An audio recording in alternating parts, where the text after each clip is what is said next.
Ես ասում եմ տատոնց գյուղը դրանով է տարբերվում, որ գալիս ես, առաջի գործը հաց ես ուտում, կերակրում են, նոր մնացած է։ Սիրելի հաղարծինցիներ, Հայաստանի Հանրապետության հպարտ քաղաքացիներ, ողջունում ենք բոլորիդ, բարի լույս։ Եվ մենք արդեն խոսեցինք, նախ ես ուզում եմ անդրադառնալ եւ շնորհակալություն ասել իմ եղբայրներին, ովքեր Դիլիջանում մուտքի մոտ տենց վիլիսներով մեզ շատ ճոխ դիմավորեցին, մի հատ խնդրում ենք մեր ծափերի իրանց, բայց այդ պատմությունը նախապատմություն ունի։ Ես ուզում եմ 2019 թվին հենց այս նույն տեղը շատ լարված խոսակցություն ենք ունեցել իրար հետ։ Ես ասում եմ, որ ժողովուրդ ջան, մենք պետք է փոխենք մի քիչ մեր ընկալումը, որովհետև անտառ չկտրելով կարելի է ավելի շատ եկամուտ ստանալ, քան անտառ կտրելով, եւ այն ժամանակ այդ լարվածությունը կար։ Նույնիսկ իմ ազգականները, իմ հարազատները, ասենք շատ լարված էր այդ բանը, որ ես անդադ այդ էի ասում, այդ ուղղությամբ էի տանում։ Եվ հետո,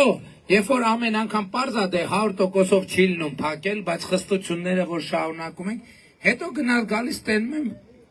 ճանապարհին վիլիսա կանգնում, տենում եմ այդ վիլիսները սկսել են գույնը փոխել, սկսել տենամ այդ վիլիսների թափքում արդեն նստատեղերը հայտնվել, ես ոչ մի բանից տեղյակ չեմ, անկեղծ եմ ասում։ Մեկ-երկու սկզբից մտածում էի, որ ուղղակի կանգնած են։ Մեկ-երկու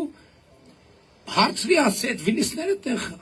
ինչ որ մի բան են ինչ են կանգնում, պարզվեց, որ զբոսաշրջիկների են տանում դիմաց սար, եւ ես նոր էլ տղերքին ասի, դա ամենակարևոր բանն է, որ մենք իրար հետ արել ենք, դա շատ կարևոր բան է, եւ ես ուզում եմ բոլորից շնորհակալություն հայտնել, որ այնուամենայնիվ այդ լարված խոսակցությունից հետո մենք այդ բանը արել ենք, եւ ես ուրախ եմ, հիմա գալիս եմ տեսնում եմ բանի մոտ այնտեղ ավտոբուսներ են կանգնած ելնում, շատ հաճախ, հիմա էլ զբոսաշրջիկների թիվը 2026 թվականի հունվար-ապրիլին ավելի քան 30%-ով ավելացել է։ Ես հույս ունեմ ստեղ նաև զգացվում է դա, չի կարա չզգացվի։ Եվ դա շատ լավ նորություն է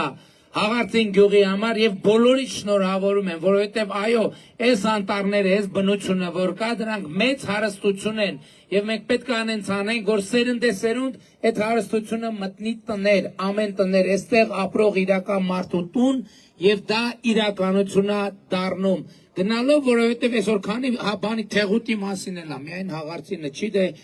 հիմա Թեղուտը առանձին վարչական միավոր է, վարչական շրջան է, հա։ Թեղուտ եւ Հաղարծին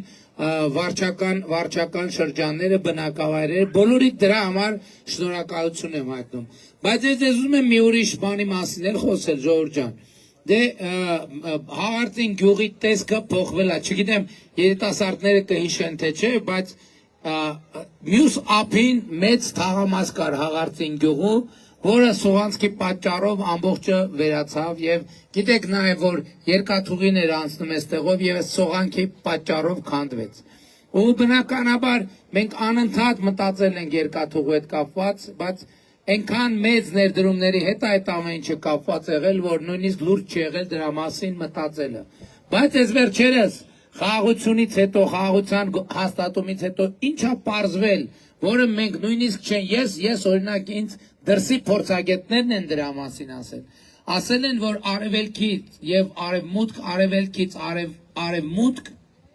ամենակարճ ճանապարհը անցնում է Հայաստանի Հանրապետությունով եւ կոնկրետ անցնում է Տավուշի մարզով, Լոռու մարզով եւ Շիրակի մարզով, այսինքն պատկերացրիք չէ, Հայաստանի հյուսիսային հատվածով։ Այս շատ մեծ նորություն էր ինձ համար եւ նաեւ, բայց սա նաեւ նշանակում է, որ այդ ճանապարհը եւ ավտոմոբիլային եւ նշանակում է, որ երկաթուղային ճանապարհն էլ անցնում է այս տեղով։ Եվ հիմա մենք լրջորեն մտածում ենք, թե ինչքանով է հնարավոր, որ մենք երկաթուղին վերականգնենք։ Այստեղ նրբությունը ի՞նչն է։ Ենթադրենք $500 միլիոն արժի երկաթուղու այս հատվածը վերականգնել։ Եթե $500 միլիոն դրվում է եւ չկա վստահություն, որ հետ է գալու այդ փողը, բնականաբար ոչ մեկ չի դնի, որովհետև այդ բանը երբեմն չի ընկալվում, փողը դնում են նրա համար, որ ավելի շատ փող բերի։ Բայց հիմա մենք մտածում ենք հետևյալի մասին, Իհարկե ախորիկի հատվածի երկաթուղին կառուցում ենք, բայց գիտեք, որ այս հատվածը ինքը գնում է ծրվում է, չի մտնում լոռու մարզ, կամ եթե մտնում էլա լոռու երկաթուղուն չի մտնում, եւ հիմա շատ մեծ պոտենցիալ եմ ես տեսնում, որպեսզի մենք այս երկաթուղին վերականգնենք, բայց մի նորությունով։ Նորությունը պետք է լինի հետեւյալը։ Այնտեղ բանի հատվածում կա մի հատված, որտեղ Իջևան Հրազդանի ճյուղը եւ այրում Գյումրու ճյուղը երկաթուղիները իրարից շատ մոտ են եւ մենք հիմա աշխատում ենք դրա վրա, որ տեսնենք, որ երկաթուղու երկու ճյուղերը միացնենք իրար, եթե դա տեղի ունենա եւ սահմաններն էլ բացվելու են, միանշանակ բացվելու են, այդ նշանակում է, որ երկաթուղու վրա ընդհանուր 500 միլիոն դնելը կարա տրամաբանական լինի, որովհետեւ այդ գումարը հետ կգա եւ հիմա հետազոտություններ են տեղի ունենում այս ուղղությամբ։ Այս եթե տեղի ունենա, սա դարակազմիկ մի իրադարձություն է, դարակազմիկ մի իրադարձություն եւ բնականաբար ես ամեն ինչ կանեմ, որ այդ իրադարձությունը տեղի կունենա։ Բայց նաեւ ես ուզում եմ բոլորիդ ուշադրությունը հրավիրեմ, որ նախորդ